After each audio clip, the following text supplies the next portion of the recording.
It tends to get very dusty in here, so every couple of days you need to dust. The room is in there. Feel free to decorate it or whatever you want. Make yourself at home. We're only here on the weekends with the occasional week in the summer. Except for Brandon. We thought we'd let him stay out here for the summer, have some fun. He's a good kid. He won't bother you.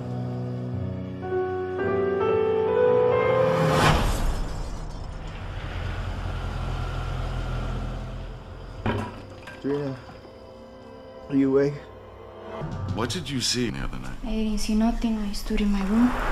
What you're trying to do to my son, I won't let it happen, and neither will my husband. I think you're the type of person that could live with something like this. You know what you have to do. You just don't want to do it. What you did out of fear. That part of you, excise it. Never come clean. I really don't want to go to jail. There are worse things. Yeah, like watching this movie. Oh my God.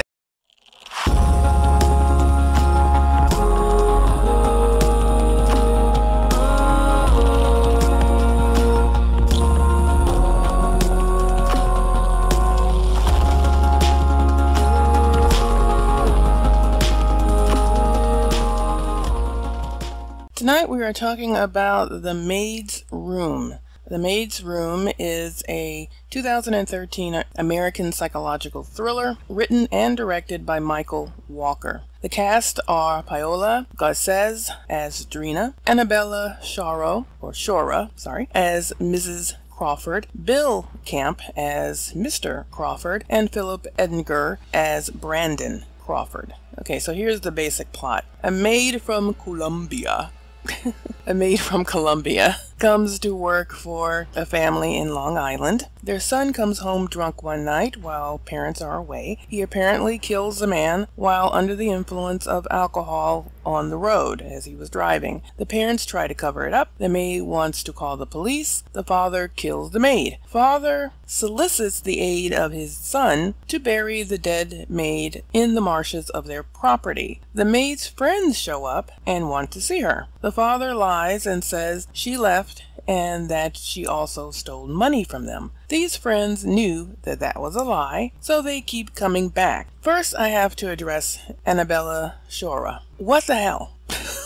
She has starred in roles such as Cadillac Man, Jungle Fever, The Hand That Rocks the Cradle, The Addiction, Copland, and What Dreams May Come, and The Sopranos, for God's sake. But hey, I guess mortgages have to be paid and the lights must stay on, which is the only reason she decided to accept this movie, because why else? Unless she maybe knew the writer and just wanted to do him a solid or something, I don't know. Though she probably didn't get much money for this independent film that sucked. Yes, it sucked. There's my review. Now, let me tell you why. It starts out pretty basic. This wealthy couple wants to hire a maid, Mexican/illegal immigrant maid at that, to clean the house. The wife apparently went through a ton of applications and she liked none of them. But when Drina came along, she wanted her even though she was young and hot and had absolutely no experience. But she could speak a little English, so that was good. Kind of reminds me of Spanglish, except for the fact that the husband didn't fall in love with her and she had no child for the Karen wife to exploit. The son, Brandon, was a typical rich teen, overprivileged, dumb, but the parents got him into Princeton, the legit white privileged way, not like Lori Loughlin or Felicity Huffman, scandalous way.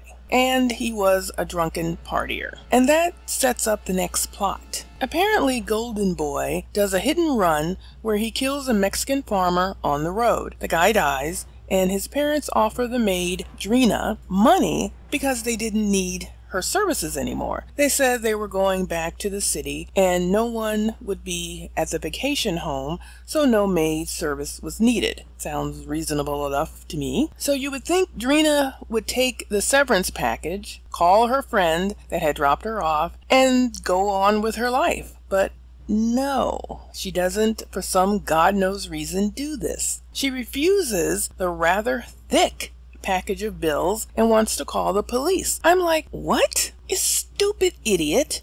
Take the money and go on with your life. I mean, you only been working there a month or less. You don't have a relationship with the family or the son, so the whole hit and run thing is their problem. Peace, two fingers. But no, she gets on some sort of high horse and decides that she must call the police and or convince the son to turn himself in. What? I mean, she doesn't even know the Mexican farmer who got killed. I don't even know if she... Well, yeah, she did know that he was Mexican because she read it in an article, because she snoops around a lot through the whole beginning of the movie. She's looking through their stuff. She's rifling through their shit. You know, curiosity killed the cat, basically, is the moral to this story.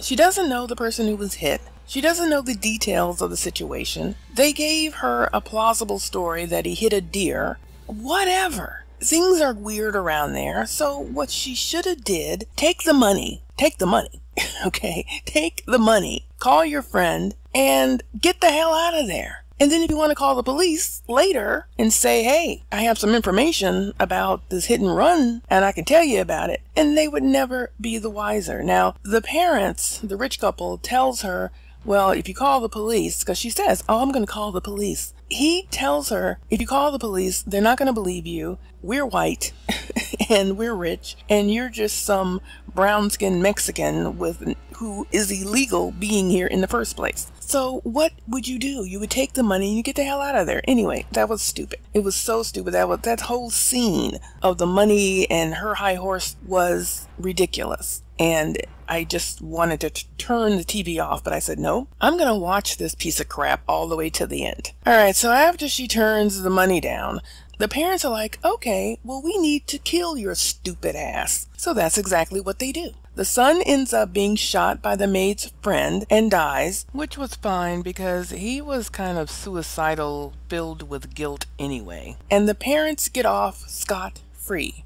Or at least that's the way the story ends up. I'm sorry, I've said stupid so many times in this review. It's a stupid story. Now, if it had morphed into some sort of ghost story, where the maid gets killed in this horrible way or whatever, and they try to bury her, which I don't know why they tried to make a shallow grave on a marsh, which is stupid. Why didn't they just throw her into the damn... I mean, there's a big ass river right there. So why didn't you just throw her into the river, call the police and say, our maid is missing, and then they, find out, oops, she must have walked out to the edge of the ramp or whatever and slipped and fell in, and how horrible. And everyone would have went on with their day. But, so that was stupid writing. Do I recommend watching this? Hell no. Don't waste your time. It's stupid and ridiculous. You will spend your time yelling at the TV saying, take the money, idiot, like I did. And even before that, you'll be yelling at the TV asking, why hire a hot girl that your husband or son wants to sleep with? Not to mention, she is inexperienced and she's a nosy ass worker. It's stupid. The plot is ridiculous. It's like watching, The Grudge, when the ghost has absolutely no reason to be terrorizing these people, but they do anyway, and it's such a stupid movie. It could have been much better. It could have been really interesting, but no, it didn't turn into a ghost story. It's just stupid, and you just want it to be over. And I didn't even really want to even finish it, but I did so I can make this review. So I can save you guys the aggravation and time of watching it. It's on Hulu, so I decided, okay, I'll watch it. It's on Hulu. I give this movie absolutely no stars. I often like to support the indie writers and directors, but this is not worth a watch unless you're just curious on how much it sucks. Sometimes I am curious about how much a movie sucks, so I watch it anyway. But please let me know in the comments, have you seen this movie? What did you think? Is it as bad as what I said? Or did you find some sort of something, in this movie that you said, you know what, I get it. I understand why she was upset. If you do, please leave that. I want to hear that because I am sure you are a unicorn and there's no way that you will even remotely like this movie. It's really just a mesh of ridiculousness and nothingness. But hey, thanks so much for watching. Please click the like button, subscribe, and leave your comment on how much this movie sucked or how much you actually liked it. Did any of this movie make sense to you? Please let me know. I would love to hear your thoughts. Peace. 2 fingers.